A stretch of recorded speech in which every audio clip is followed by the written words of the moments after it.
Hello everyone, and I guess we are live now. Yay! Okay, welcome everyone. This is me, Baisla, and today's discussion that we're gonna do is gonna be around startups and fundraising. Just the lights a little bit. Yeah, I hope it should be good now. All right. So you can watch me on Facebook, you can watch me on LinkedIn, and I'm live on my YouTube channel also. So wherever you are watching from, okay, my AC is turning everything into cold. So wherever you are watching me from, hello to you, and write in the comments. We have this ritual whenever we go live, we talk to each other. This is very important. You tell me where are you watching me from and what is it that you do.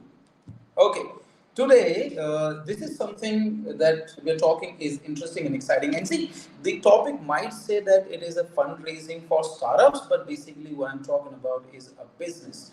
And a business can be a small scale business, it can be a large scale business, it can be a startup. You can call it startup if you want to. But funding, money is the bloodline of every business. Money is something that runs a business and it's extremely critical and important. How do you raise money for the business and at whatever stage? And basically, there are 7 questions that I have that I'm going to discuss with you today. And those are the questions that I have tried to answer in my own career, in my own startup journey. I have been able to raise some amount of money, and I faced challenges, of course, like everybody else. But that's where the learning is, right? And there's a very wise saying that somebody said that you don't have to burn your fingers to know that fire is hot. You can be smart and you can ask somebody who's already burned their fingers, right? Now, unfortunately, in my career, when I started, I come from a village and I was born to parents who did not have any education. So, none of the relatives around me had any idea. Like, I was the first person who did 10 standards in my life. And that was a kind of challenging journey because everything I had to figure out on my own. And the school that I had my initial education was a Hindi medium school, and we would sit on the mat, the floor.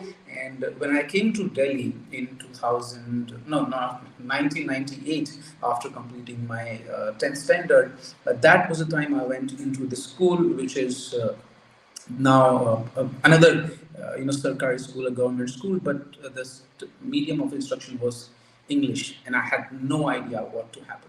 So the journey went on, and from that part of my life to actually going on and building businesses with Americans, with Europeans. In fact, I have been able to train 100,000 people in my career, and then worked for 8 9 years in various companies and then shifted to entrepreneurship. It's been almost 13 years that I've been an entrepreneur. I've been able to learn a lot of things. And this discussion that I'm going to have today is going to be quick. It's going to be practical, and I'll try to make it as useful as possible. But you have to let me know in the comments that. The questions that you have, the kind of business that you're working, and then this will be more of an interactive session. All right. So while you're doing it, well, welcome everybody who's just joined in. This is me, Sam Baisla, entrepreneur investor, and I love marketing, I love sales, I love startups, I love technology, and I'm building this new channel. The channel is slightly older, but I'm now creating some content on YouTube. So I request, I suggest, I invite you to first hit the subscribe button on a YouTube channel. I would love that. Look, I love those numbers going up from 200, 300, 400, now 630 approximately. So everybody, go on YouTube, find Sam Baisla Official. Please subscribe the channel because I'm creating a lot of videos for you. And there's a lot of training programs that I'm recording right now, and I'll be publishing them one by one. So if you want all the free training programs, you want to learn from everything that I've done in my life, and you don't want to waste your time and energy, that is the place that you should be. Hit the subscribe button on YouTube and let me know the comments in the comment section. Write any questions that you have. Okay, as we start now, just wanted to make sure once again, is my voice is fine and my audio and video is going fine? Okay. Why can't I see comments here? This is so strange. Should be seeing all the comments. All right. I don't know. There is some issue. Anyway, the first question, the first and most important question that you should be asking, and if you're not, please go ahead and ask this question to yourself. Should you be raising funding at all? I mean, let's understand the whole idea of fundraise. Look, eventually, a business is something which sells a product or a service and generates money, right? It creates wealth for you, it creates wealth for your employees, your partners, and of course, for the investors and everybody else. But the whole idea of running a business is to generate profit and create wealth for the people that are involved in it. Now, if you have to take money from somebody, eventually you have to give a piece of the business. And this is your wealth. And if you believe in the wealth and it can grow 10x, 5x, basically you're selling a part of your business. Now, in a way, it's a good thing that you're able to sell a part of a business because it is a kind of validation from the market that people see value in your business. That's why they're buying. But you will be able to and you will be giving a piece of the business, which is not a good advice. There is another problem in fundraising that we miss, that look, the kind of person that comes in, and if they're putting the money, they will be involved in the decision making process of your business. And that would mean that you are no longer the completely free doing it on your own kind of person. I mean, I'm a kind of person who does startups because, or I went into the business because I love the freedom. I never could stand a chance of working for somebody and that somebody is dictating my future. I love to wake up when I want to wake up. I love to do the thing that I want to do. I love to execute my ideas and I love to fail in the process. So that freedom for me is extremely important. And when you have a investor on board, that person will be getting into the decision making and they will be asking you a lot of questions. So kind of not only you are giving a piece of your business, you're also giving a piece of your freedom away. And that would be a kind of situation which is not very healthy. So if you're a kind of person or a founder who prioritizes freedom and independence above everything else, avoid fundraising as much as possible, right? And it does not matter how much money. The moment somebody gives you money, you are morally, ethically, professionally, legally obligated to answer to that person. All right. So that is my just 2 cents around when you think of raising funds. So if these are the things that you have to compromise, then what are the reasons you should be raising funds, right? That's another very important part. So you should be raising funds if there is no other way that your product can go to the market, right? There are products which need to attain a certain kind of scale, or there are products which need certain kind of technology or engineering or a lot of work before they can actually become a kind of product which goes to the market and people will start using them. And that's a lot of investment upfront and that's a lot of journey upfront. So if that is the kind of situation you are in, if that's a kind of product or service or a startup that you're trying to build, then definitely it makes a lot of sense for you to raise funds.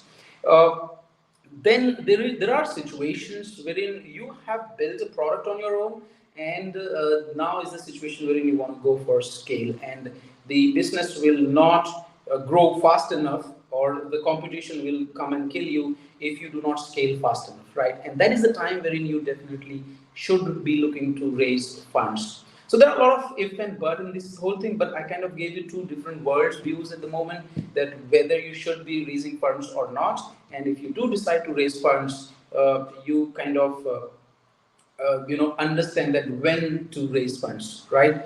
But the answer basically has to come from you as a founder. Now, I hate something which a lot of media today goes and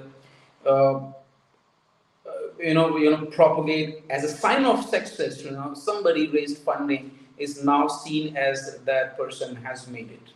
Now that definitely is not. Remember, when you raise funding and that money is basically you have to pay back, right, in the form of equity, in the form of promised returns on equity, or if it's a debt funding, you have to take that as a liability and it is there in your balance sheet and you have to pay it back.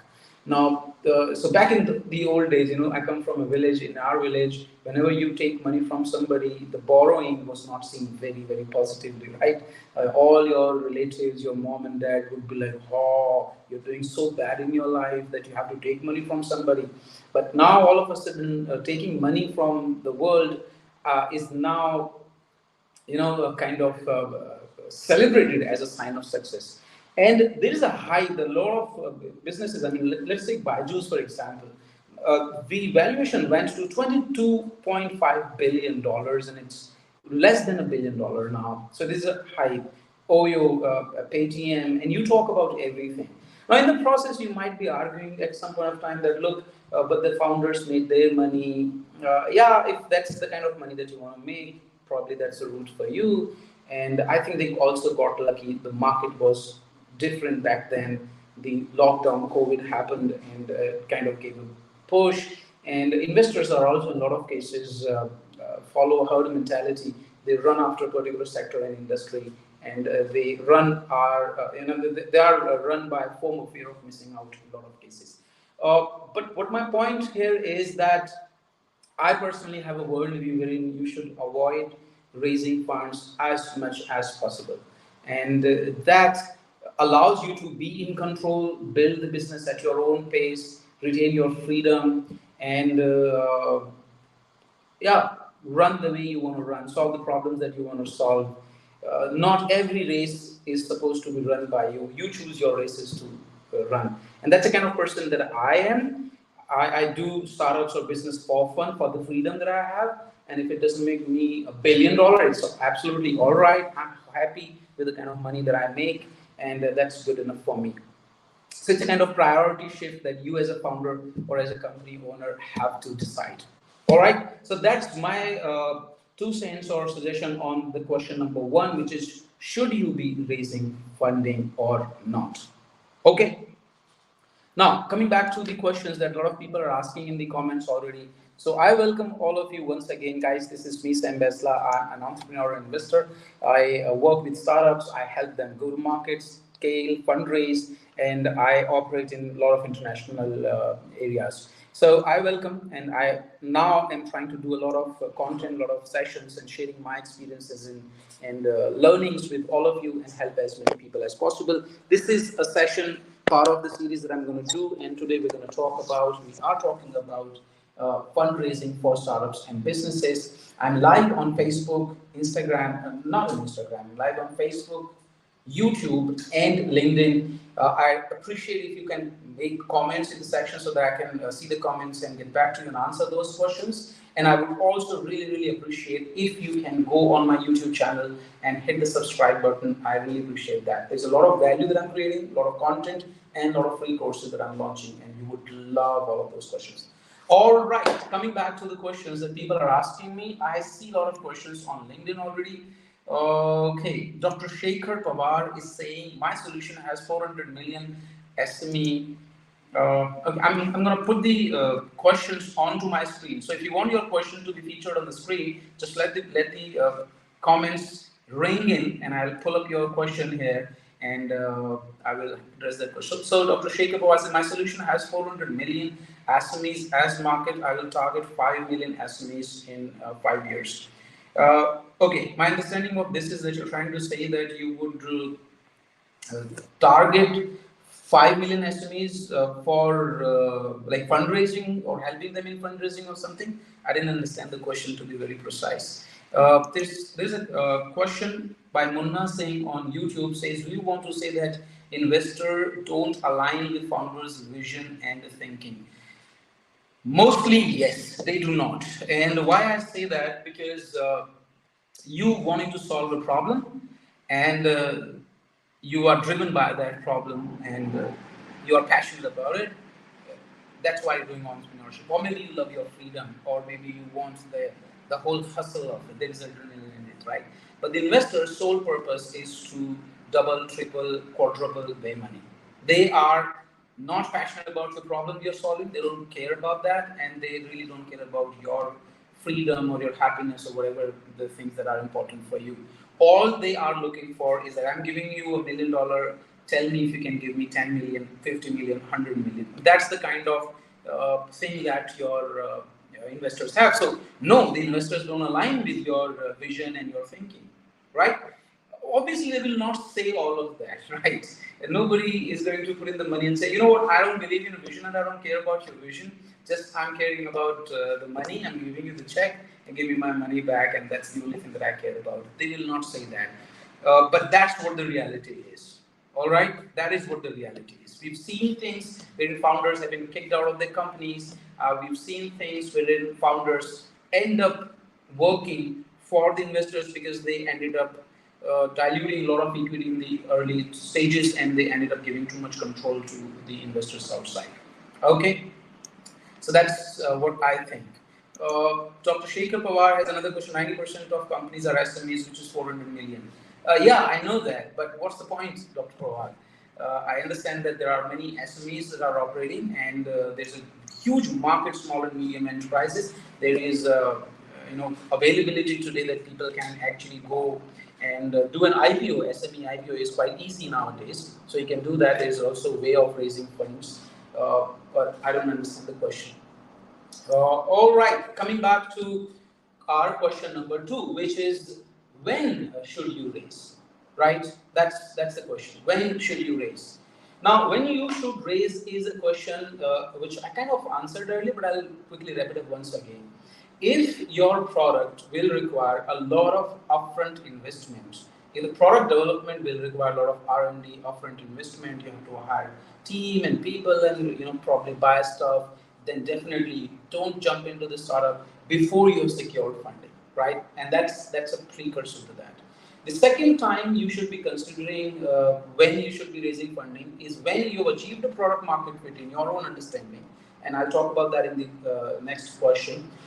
And now you are willing to go for scale, right? That's the second reason you should be raising funds. And the third reason you should be raising funds is when you have a market which will be determined by whoever is the fastest to capture the majority share of the market, right? The first mover advantage. If you have 3-4 companies or similar kind of, and everybody's trying to capture the market, and it would make sense for you if you become the big daddy in the whole thing, and the only way is by raise a bunch of capital and then go advertisement and marketing and sales and acquire a lot of customers, then you would be able to think that okay, I have now the customers and I can now have a long customer lifetime value money will be made on that. These are the three situations where you should be thinking to raise funds. Now, what kind of funding you should be raising? It absolutely depends. My personal favorites are debt funding. Why? Because if you believe in the product that you're selling, then debt funding is good. But in the early stages, debt funding is not good because you don't even know that your product is going to deliver the profits and sell, or it's a kind of risky thing. And if you take a lot of debt funding, it will be most probably on your personal head. And if the startup turns south side, it doesn't go well, then you will be in a lot of trouble. Okay.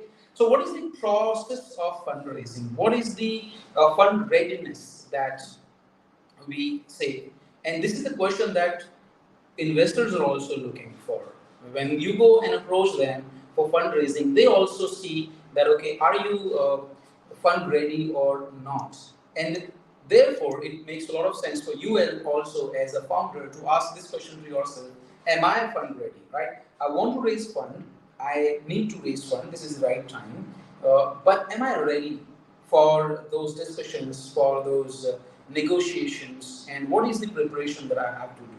So first, a very important question you should be asking yourself is how much money are you willing to raise, and what is the use of that money? Because that justifies two questions. A, it justifies to the investors that you know where this money is going to go, and it makes a lot of sense for you to raise it. Also, it tells you whether you need that much money or not. Remember, when you raise fund, you will be diluting in equity, and too much dilution of equity in the early stages is going to be very dangerous for you. Also, if you need a lot of money or you need a small money, the kind of person that you would be going after will change, right? And when to find investors, where to find them, what kind of negotiation they have. This question, the answer to this question, basically depends on how much money are you looking for, right? So, how much money are you looking for? Where do you want to use that money? This question is very, very important. Ask this question to yourself, write it down, sit it with your team, and try to deliberate that is it absolutely necessary that we put this money this, there, and there, and is it the money that we need right now? This second question that you have to ask yourself is when do you need that money? Now, you may be saying, fine, I want to raise, let's say, $1 million. And my question to you would be, would you need the entire $1 million now? Or we can go in a situation wherein you say, let's say, probably 100,000 now, and then another 100,000 in another 3 months, or the another half a million probably 6 months from then. So the 1 million requirement, yes, you need that, but you need the entire money over a period of, let's say, 1 year or 18 months. Okay, so that is the understanding that you should be having, because it makes easier for the investors also to kind of attach the investment with you in milestones. So, and that's the kind of positive pressure that all founders should have. When you know that, okay, I have signed a term sheet with investor, and now I know that this money is given to me, but if the next tranche is going to come, it's going to come if we meet those milestones that we promise. And these milestones don't need to be revenue milestones, please understand. They can be, and most probably in the early stages, will be purely product revolving milestones. Meaning, were you able to ship the MVP, the minimum viable product? The another question can be, did you acquire your first cohort of, let's say, 500 customers? And the third one could be that, okay, what is it that these customers or users on your platform or your product are doing?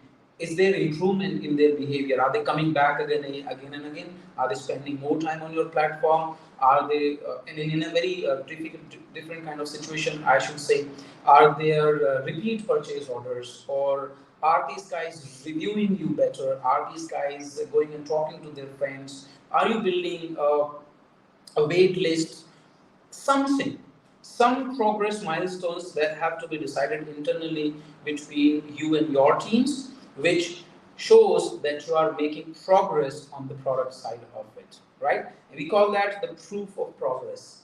Okay, the proof of progress basically means that you are doing something and these things are moving you forward towards the success of the business. So these are a few questions that you should be asking yourself, which will evaluate if you're fund ready or not. All right, and that's where the business plan comes into the picture. Now, every investor wants you to have a business plan. It should be a short to medium to long term plan, and I'm talking about annual 3 year, 5 year plan. Now, this is kind of stupid in a lot of ways because a lot changes in 3 to 5 years, right? Nobody has any idea how the world is going to look like in 5 years from now. Yet, this exercise is extremely important because when you focus yourself to think strategically, you are able to weed out the unnecessary noise that will be basically destroying your startup, right? It forces you to narrow down on your customer, your market, and it forces you to narrow down on the features that you're going to give to your customer, the reason people will be buying your product or service. Now, that exercise is important. Okay, there are tools that people use, and my favorite is OKR, Objectives and Key Results. And this tool has been used by Intel, Google, large companies of the world, and it's fantastic. You can do a little bit Google study. Maybe there's a book which is being written by the one who's worked with these companies on the OKR. It's Measure What Matters. Yeah, that's the name of the book.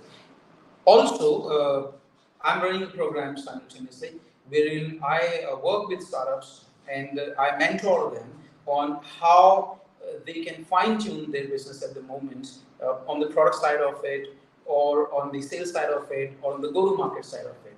And the go-to-market journey of your business eventually is your funding readiness. This is what fund readiness means. If there are proofs of progress, if you can present those proofs of progress in front of the investors, well, half of the battle is already done, right? So you can join me on there. There are groups that I'm running.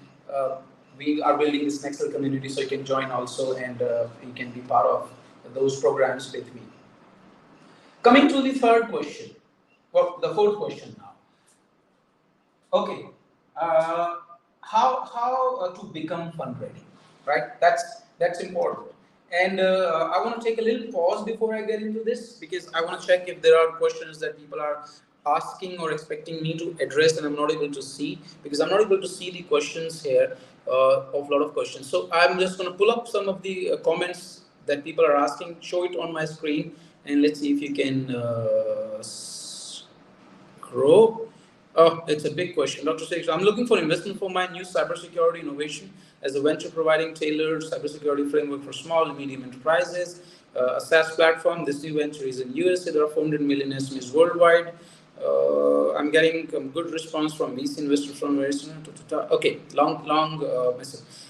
Dr. Pawar, I would love to work with you and help you navigating this journey. My heart lies with SMEs. They are very important to the society and the economy, and they need the digital transformation. They need to adopt technology, and if they don't do it, they're most probably going to die, and that will be a sad thing to have.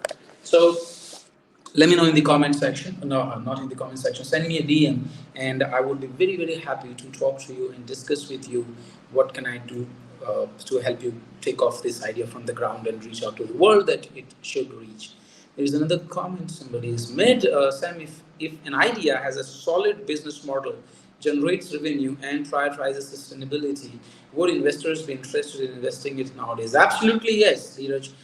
In this idea, if the idea has a solid business model and is generating revenue and is prioritizing sustainability, that's an absolutely good recipe. The only caveat is that it should be investor's opinion, right? If you believe it has solid business plan and it's going to generate a lot of revenue, it prioritizes sustainability, and that's why this is going to be good. You see, the problem with every entrepreneur and founder is that they all think they are great about it, and I jokingly talk about this that entrepreneurship is like sex. Everybody thinks they're great at it, but almost everybody sucks at it, right? They are not good at it. So yeah, if your investors are also thinking that you're great, fantastic, good for you. Go ahead. They will be very happy to put in the money in you. Okay, I'm gonna go on and check some of the comments and see if something. Guys, I would love if you can keep on commenting on YouTube and Facebook and LinkedIn. I love that. Okay, and this would be, of course, encouraging for me. Okay, okay, just give me a moment. I should be able to check all of that.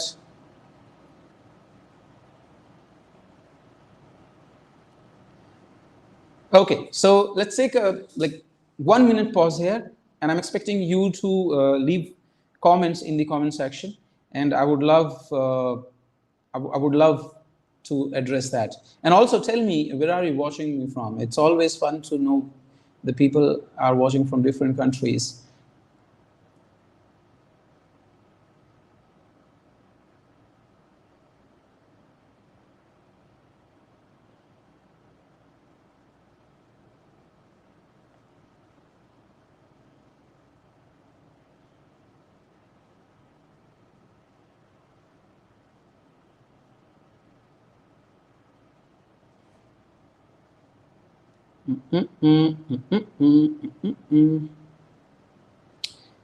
Okay, all right.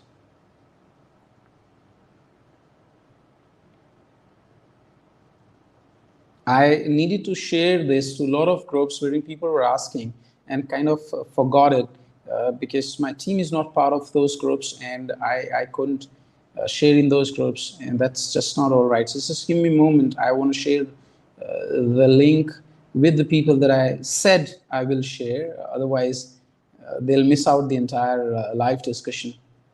Okay. Yeah.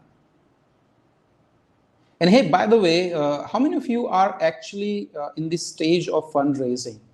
Right? If you're watching me now, just send me a comment and tell me if you are in a stage wherein you are raising funds, and I would love to talk to you, take you to my network of investors. That would be a great thing, right? I would be happy to help. Get on a call with you and see if we can work together on something. All right.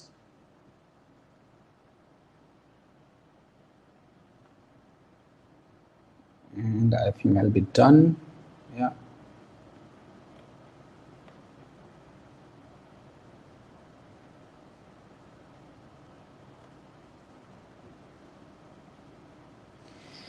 Patience, patience, my friends, patience. I have seen for some time that there are a lot of problem with the attention span now. I am constantly under pressure that if I delay a little bit, if I am not fast, and if I'm not doing some tantrums, the audience will just go away, and in a lot of cases they do. But that is a behavior which is dangerous also for you, don't you think? Because if you don't have patience to really go down in the details of certain things, that actually is dangerous, because then you're judging the book by its cover, and it never works out well. There's a book here, by the way, and I created a video on that also. This is, has anybody read it? I'm sure. This is called Hard Thing About Hard Things. Okay, I don't know. Yeah, The Hard Thing About Hard Things. It's by Ben Horowitz. He's a investor entrepreneur from America, and this book is extremely powerful. But the first learning in this book that is shared is, it talks about the fact that how Ben almost judged somebody from the first look of the guy, and but then at the very last moment decided not to follow that judgment mind, and decided to give it a little bit more time, understand, and that person ended up becoming the best a friend of Ben, and even today, for almost like 40 years, they are still together and doing great work and great businesses together. And that's amazing, because in my personal experience also, I have seen this whole thing that we're under constant pressure of judging, and this is also propagated by the society, wherein they say first impressions last. Well, they do, but they should not, right? And first impressions matter. Well, they do, but they should not, because first impressions are often wrong, and they are not the right impressions. So if you're kind of person who's trying to uh, do some good business, or trying to build some really nice stuff, it's a kind of not right thing for you. God damn it. My Facebook live had a privacy of only me. How strange is that, right? And I was wondering why it's not going to people, and why people are not asking questions. Now they should be able to ask questions, because I've just changed the privacy. See, that is why it is important, people. Okay, let me just check LinkedIn also, and then I'll be back. We'll be moving on with the fifth and sixth question, which is, by the way, the type of funding that is available, and the decision from who you should be raising funding, how much, and in what form. I'm going to